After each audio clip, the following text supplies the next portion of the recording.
Mīlestībā, sirsnībā. Sveiciens rudens saulgriežos. Redzēt arī šeit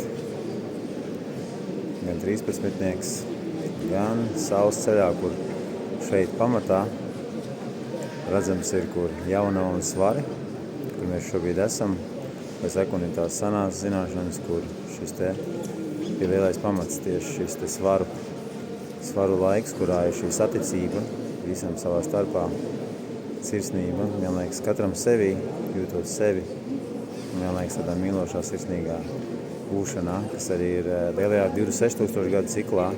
Tas ir zelta laikmeta laiks, kur mēs šobrīd bija auna, bija zivs, un pretīm mums attiecīgi ir šis, kur šobrīd arī kā saule mēs ejam, pretīm ir šis te jaunava un svari, kur šobrīd notiek pārēja. Sveiciens visiem šajā. Un jā, kā šajās senajās tradīcijās cauri visu daudz ko saule, gan ausekļi, gan dziļā izpratne par elementiem, vispār par visuma iekārtu, kā tā radusies, kā tā notika un notiek.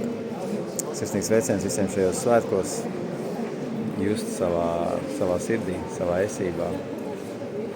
Un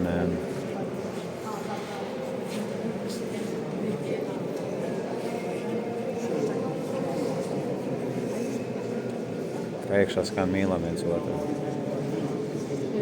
To jau mēs te mācāmies, vai ne? Vēl visu kaut kā mācāmies, jā. Būt sirsnīgs sveiciens visiem šajos svētkos. Un pateicībai katram vienam, kā kopā varam pieredzēt šo svētību šajā laikā, uz šīs zemes, un atgādināt viens otram tās būtiskās lietas, to, kā mēs esam, kas mēs šeit esam, ko mēs šeit darām. Atceramies kopā. Sirsnībā, mīlestībā, vēlreiz skaisti šo svētkus.